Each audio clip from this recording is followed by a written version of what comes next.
Valentine's Day, everyone. I hope everyone is doing all right today. Give me one moment. I just want to make sure my sound is on point. I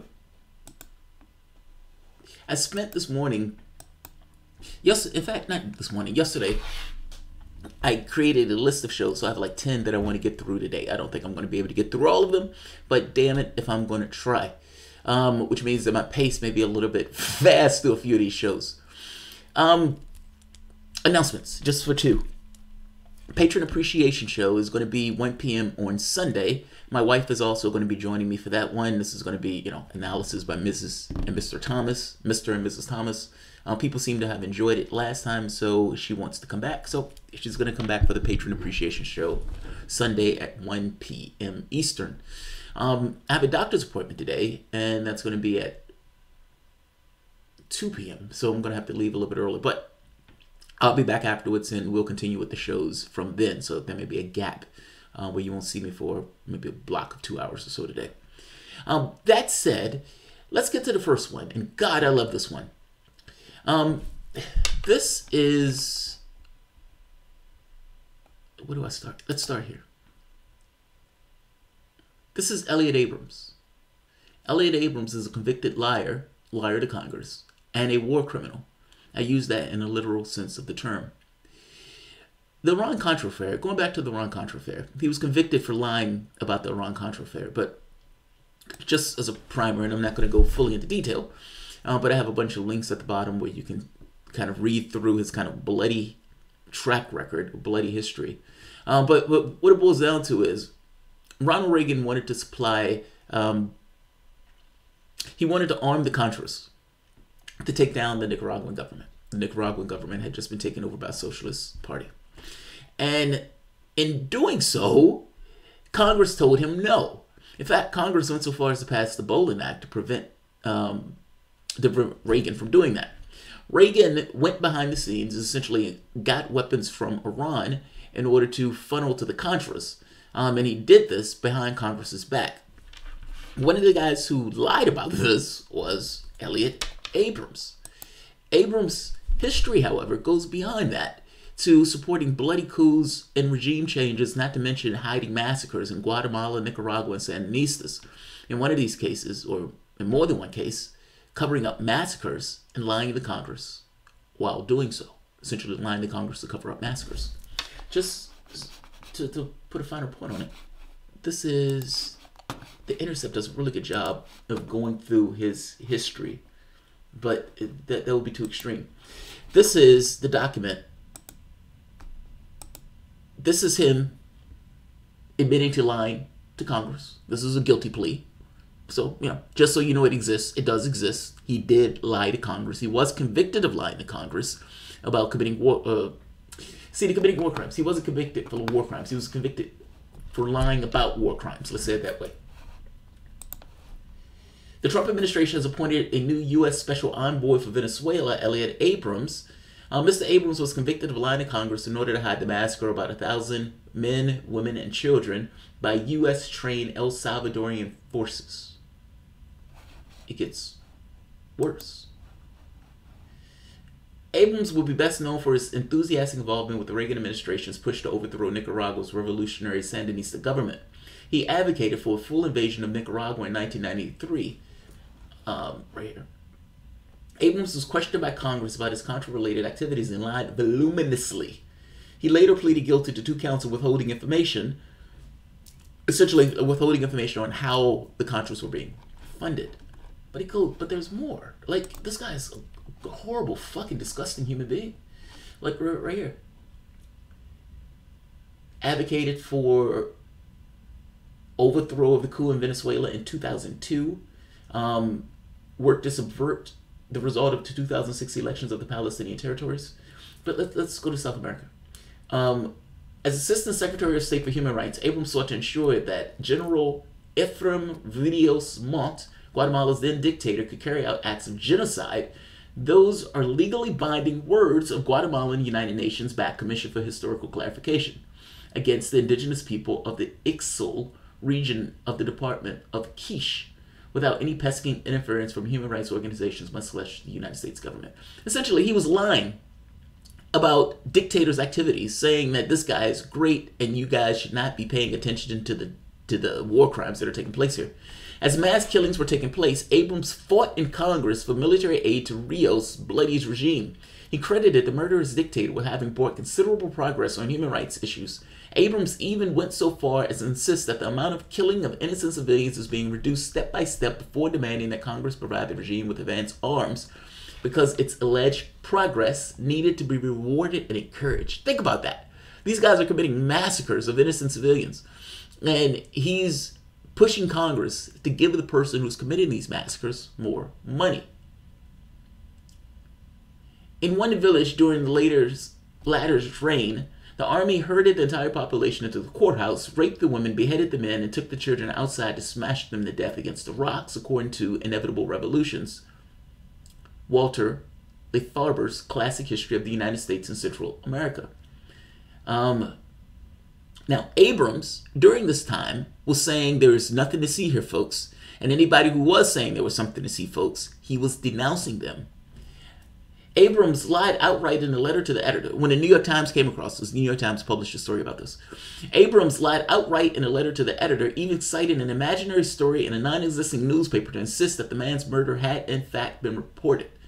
They were going into cases of murders that took place. When the New York Times published an op-ed challenging the official State Department's count of the mass murders underway by a woman who had witnessed a death squad-style assassination in broad daylight in Guatemala without ever seeing it mentioned in the press, Abrams lied outright.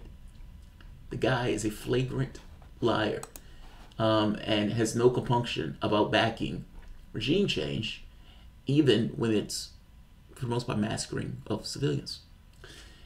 This is the person who Donald Trump has appointed as an envoy to Venezuela. You don't appoint that person with this stuff as a quirk. You appoint this person because of those items. Meaning, this person is not appointed as a fluke. This person is to be in a jail somewhere.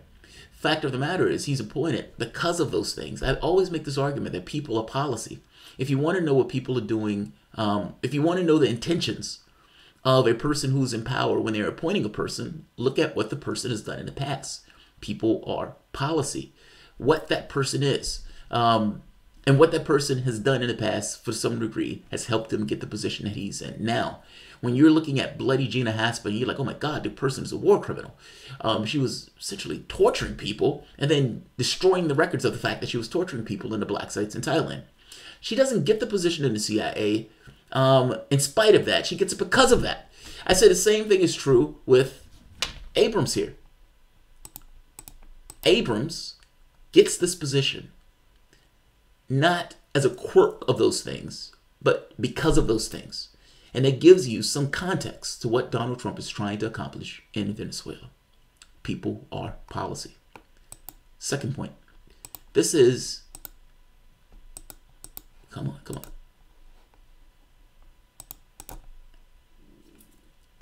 This adorable person is Omar Ilhan. I hope I'm pronouncing that last name is correctly. She's one of the freshman representatives that are coming to Congress, and she is in somewhat of a political firestorm right now for just being honest about the fact that lobbies, including AIPAC, especially AIPAC, has an outsized influence in American politics because of the money that they spend in American politics. Two things.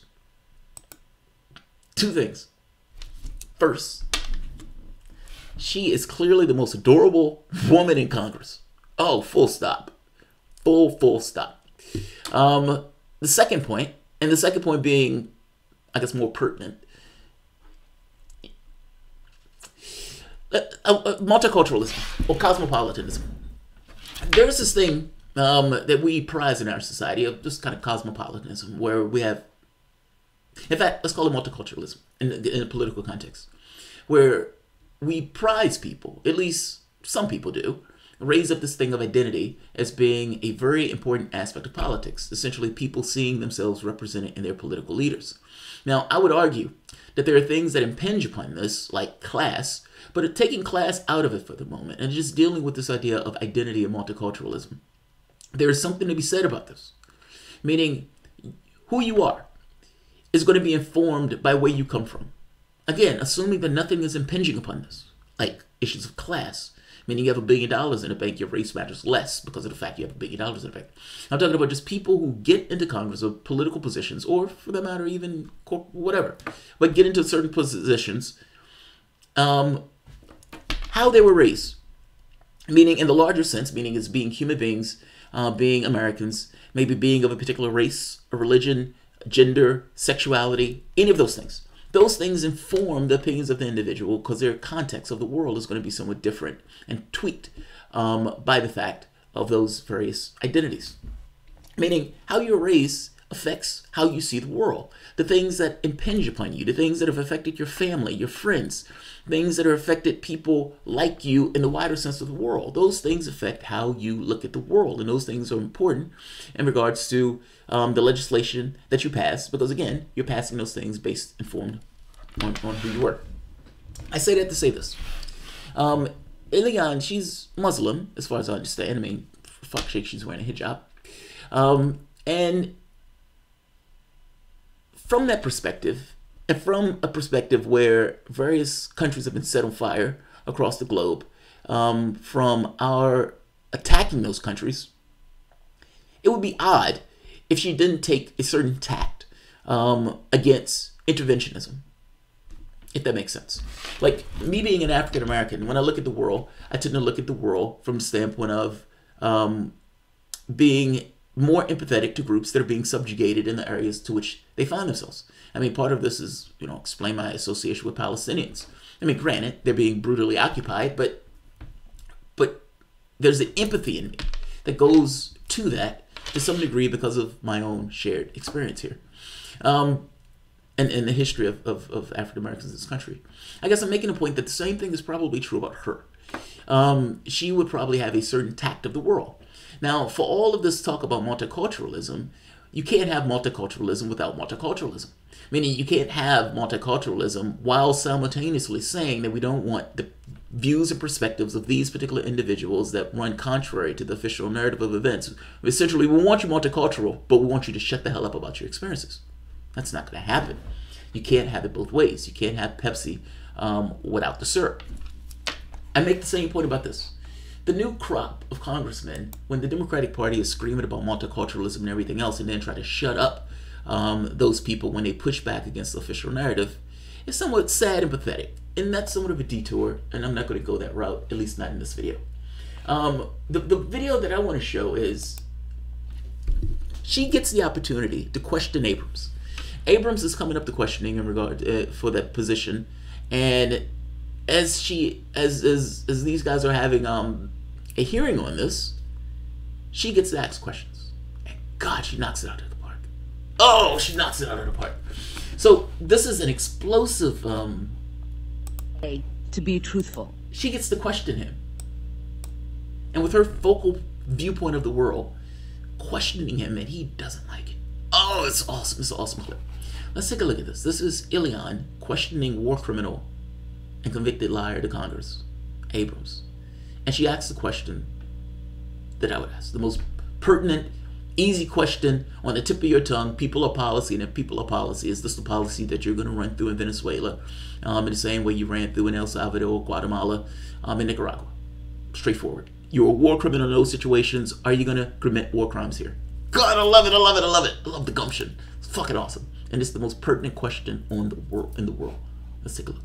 In 1991, you pleaded guilty to 2 counts of withholding information from Congress regarding your involvement in the Iran-Contra affair, for which you were later pardoned by President George H.W. Bush.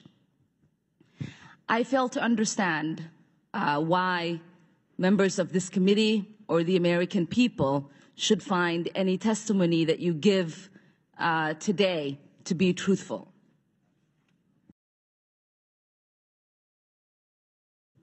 If I can respond to that. It wasn't a question. That was not a question. That was I reserve the right to my time. It is not right. That was not a question. Committee can attack on February 8th, who is not permitted to reply. That was not a question. Thank you for your participation. You're a convicted liar. You're a convicted liar. What are you complaining about? What are you complaining about? That's an attack. That's an attack. You don't believe me? No. Here's his plea. Here's his guilty plea. Just so we're clear. That's an attack. Yeah, it's an attack. Talking about it's an attack. It's fucking reality. Let's go back to it. I'm gonna replay it. There's more. I'm sorry. God, that annoyed me. That annoys me. He's like, that's an attack. That's an attack. And I love her. She's like, reclaiming my time. Reclaiming my time. Let's start from the beginning. This is a short clip, so I'm gonna play it again. And, I mean, there's more to this clip, but I'm gonna start it at the beginning. Let's start again. 2 counts of withholding information from Congress regarding your involvement in the Iran-Contra affair, for which you were later pardoned by President George H.W. Bush. I fail to understand why members of this committee or the American people should find any testimony that you give today to be truthful. If I can respond to that. It wasn't a question. That was not a question. That was I reserve the right to my time. It is not right. That was not a question. Committee can attack on February 8th, who is not permitted to reply. That was not a question. Thank you for your participation. On February 8th, 1982, you testified before the Senate Foreign Relations Committee about U.S. policy in El Salvador. In that hearing, you dismissed as communist propaganda report about the massacre of El Mozote, in which more than 800 civilians, including children as young as 2 years old, were brutally murdered by U.S. trained troops. During that massacre, some of those troops bragged about raping a 12-year-old girl before they killed them. Girls before they killed them. You later said that the U.S. policy in El Salvador was a fabulous achievement. Yes or no, do you still think so? From the day that President Duarte was elected in a free election to this day, El Salvador has been a democracy. That's a fabulous achievement. Yes or no, do you think that massacre was a fabulous achievement that happened under our watch? That is a ridiculous question, and I yes or no? No. I will take that as a yes. I am not going to respond to that kind of personal attack.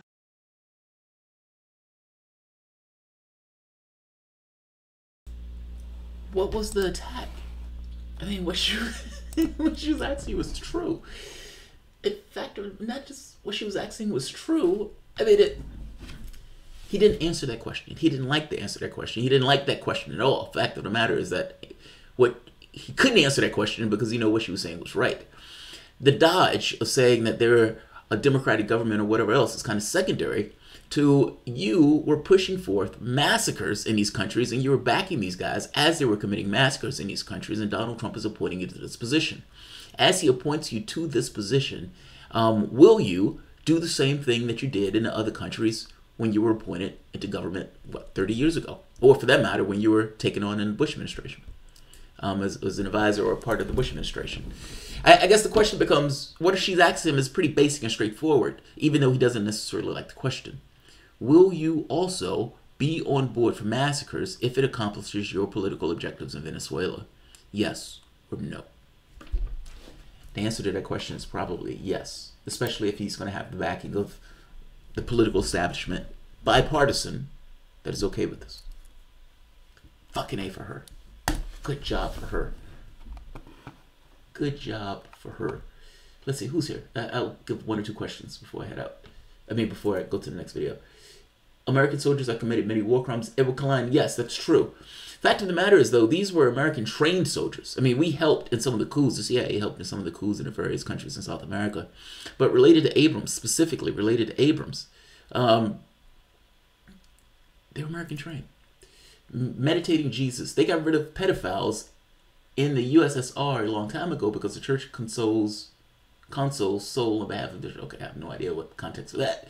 Hello, jerk. It sounds like Ilhan Omar is doing a great job, but the optics of her browbeating an elderly Jewish man might feed into the criticisms that already exist. Fuck that. I'm sorry. Fuck that. I don't give a shit who he is. He could be black, gay, an alien, Hispanic, a woman. I don't care. It can be an elderly, crippled soldier that is missing limbs. It's irrelevant to the process. Did that person do what they're asking him about? The guy's a war criminal. Why do I care about whether he's Jewish? Why do I care if he's black? Why do I care? I don't care about the demographics. I care about what he did. And in this case, what he did and what he is going to do in Venezuela, he's put in that position exactly for what he was doing in previous administrations. I don't care what he is. I mean, for fuck's sake. Is it true that she acquired her U.S. citizenship fraudulently by actually marrying a blood relative, her brother? That's not. I don't believe that. I don't believe that. All right, I'm gonna end this and I'm gonna go to the next video. I will see you guys in like a couple of minutes. If you guys enjoy the content, please feel free to share, like, subscribe. You can always support through Patreon. Fucking A to Omar. And again, cutest representative in Congress, but also at this point, seemingly an ally on issues of foreign policy. I would argue, though, that her being an ally on issues of foreign policy is probably in some way informed by her heritage. I know I hit identity issues. I hit identity issues on this channel because the Democratic Party uses identity in place of dealing with the actual economic issues that adversely affect the American populace. Meaning, instead of having an advocate on your side fighting for a certain degree of economic security to the various people within the country, I don't care, just the 99%. They use identity as a gateway between those things. Meaning, who's going to attack them if they're standing on this thing of identity? Hey, if you're attacking me, you're racist, sexist, gay, whatever. But what stands behind that are all of the economic issues that the left is supposed to be dealing with. And instead of dealing with those things, they lavish an identity as a way of ignoring those other things while taking money from the sources that would be adversely affected if economics became one of the main things that the Democratic Party started hitting on. My point is this. In her case, this multiculturalism informs her point of view. And that informing of her point of view, I would argue to some degree, is probably why she's being hit so hard now by people who are trying to cow her in her criticisms of the Israeli government and its influence in American politics. Spot on to her, man. Fucking A, Ilhan. Good job. Good job. All right, I'll end this here, and I'll see you guys in like 5 minutes. In Islam, we say hello by beating our wives. Oh God, Katy Perry, they do not.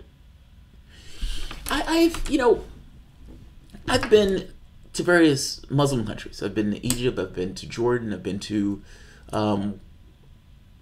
Egypt, Jordan, areas of Palestine. I guess my point is this. That wasn't my experience. Like the women in Egypt, I remember the guy telling me he was making a joke about women's liberation in Egypt. And granted, it's probably not the same in other countries. So, and it's not the same in other countries. Their thing of sex, their thing of engaging with like going out on dates and those type of things. Those things are somewhat different. The youthful generation pushes back against what's the current main threads in a society.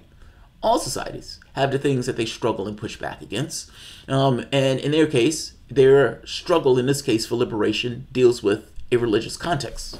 Just like ours. Ours also deal with a religious context, Christianity. I didn't see this thing of men beating their wives or women subjugated and all this other stuff. There was, at least in Egypt. I know in other countries maybe. But not so much in Egypt. I didn't see it necessarily in Jordan. The wives I saw in Egypt were ferocious. I don't mean that in a bad way. I just mean they were like women. Women are women. All right, I'll end this. I will see you guys in a few.